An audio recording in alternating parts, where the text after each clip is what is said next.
As the Unique Eyes team, we have researched a lot of videos and developments from the region for you. The eyes of the world are on the Israel-Hamas war. Of the war 8 the day was entering, an order came from Israel to evacuate the hospitals in Gaza. Meanwhile, in the evening, the Israel Defense Forces announced that ground troops had carried out raids on the Gaza Strip in an attempt to clear the area and find Israelis being held captive.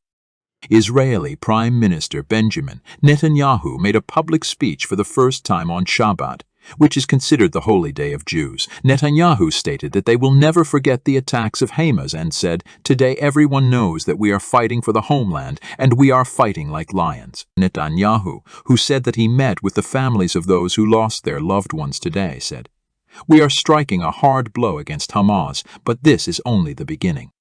We will destroy Hamas, but it will take time," he said. The Israel Defense Forces announced that raids were carried out on several points in the Gaza Strip. In a statement, the IDF said that local raids were carried out in Gaza today with the participation of infantry and tank units in order to clear the area and find the Israelis being held captive. These activities are a complementary part of our effort to clear the area surrounding Gaza from terrorists.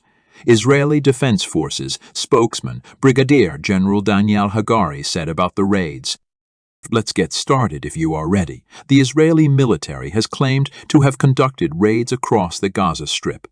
The Israeli Defense Force has released a statement claiming that infantry and tank units conducted local incursions in Gaza today in an effort to clear the region and recover detained Israelis. During a press conference, Brigadier General Daniel Hagari, a spokesman for the Israel Defense Forces, said of the raids, "These activities are an integral part of our efforts to clear the area surrounding Gaza of terrorists." During the raids, authorities reportedly discovered a number of items that led them directly to the detonee. The Israeli Defense Force released a statement saying that aircraft against the Gaza Strip continued today with the use of both manned and manned aircraft. After Saturday morning's shocking strike by Hamas on Israel and Israel's consequent declaration of war, global attention shifted to the Gaza Strip. On the 7th day of warfare, the Israeli army ordered all residents of Gaza City to evacuate to the south. The United Nations has warned that carrying out this proposal would have severe humanitarian effects, and has asked that it be rescued. Hezbollah declared its willingness to battle Israel, and the Israeli military sent aerial warnings to Gaza. In the Akal Irchiri program, shown on CNN Turk screens, Gok Suray Onzuru read the statement issued by the Gaza Ministry of Interior. The Israeli army bombed a convoy of displaced people, killing 70 people and wounding more than 200. Israeli artillery fired at Hezbollah targets in Lebanon. Israel claimed to have struck Hezbollah targets in Lebanon as fighting between Palestinians and Israelis continued. Israel's military said in a statement that it had responded to gunfire from Hezbollah positions in Lebanon at the town of Misgav, near the country's northern border, with artillery and tank fire. Al Jazeera reported that Tel Aviv and other surrounding Israeli cities could hear rocket warning sirens. There were at least 99 deaths and 6,388 injuries as a result of the Israeli attacks on Gaza, according to the Palestinian Ministry of Health's declaration. Hossein Amir Abdullahian, Iran's foreign minister, said, "I came to Lebanon to announce that we would no longer tolerate the killings of the people of Gaza." He added that Israel's continuing attacks on Gaza constitute a threat to the region. The Hezbollah Secretary General and the Lebanese Prime Minister both came here to meet with me separately. Israel must immediately stop its brutal attacks on the people of Gaza. If the Zionist regime continues its criminal behavior, then all options must be on the table. According to the Crisis Evidence Lab at Amnesty International, Israeli forces used artillery bombs containing white phosphorus during the assault on the Gaza Strip. Hezbollah Supreme Leader Sheikh Naim Qassem recently declared that his group was ready to join the fight against Israel. This was done after receiving appeals from other countries to take a back seat. Leaflets with the word "immediately evacuate your homes" were dropped over Gaza.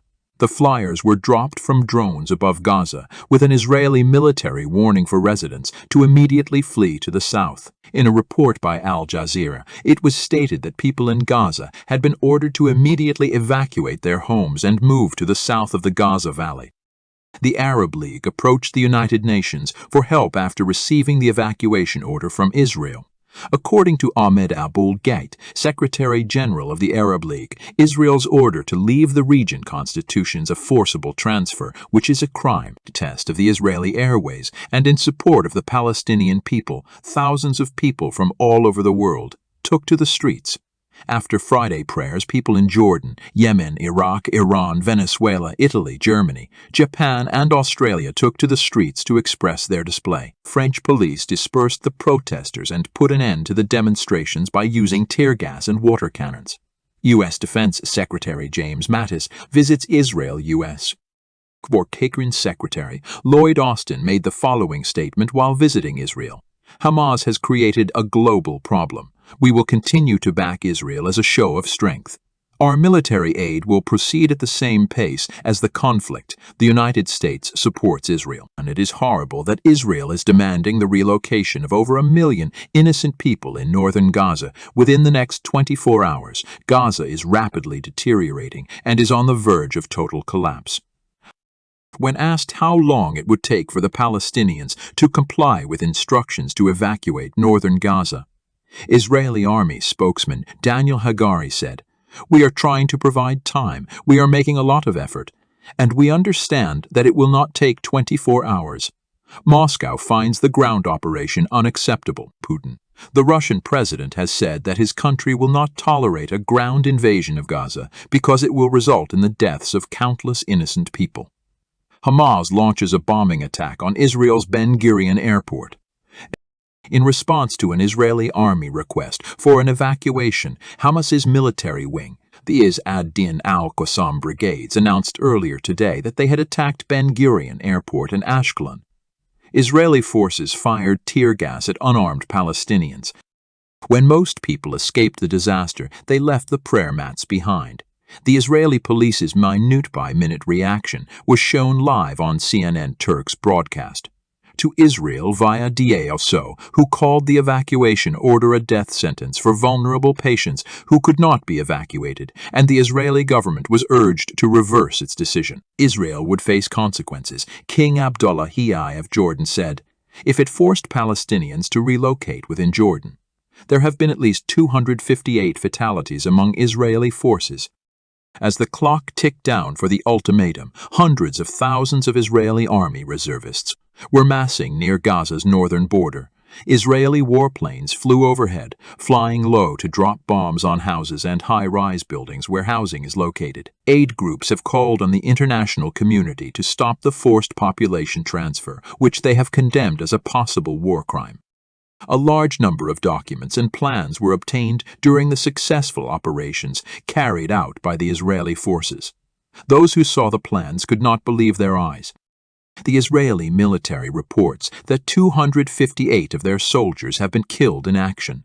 Israeli troops are on the border with Lebanon. From the vantage point on the border with Lebanon, Israeli soldiers were plainly visible inside residential buildings in Metula. According to Hamas, 13 prisoners were among those who lost their lives. Izz ad-Din al-Qassam brigades, the armed branch of Hamas, claims that 13 prisoners have been killed in the past day as a direct result of Israeli attacks on Gaza. These deaths took place in the past 24 hours. Some of the people who were killed were not native speakers of the language.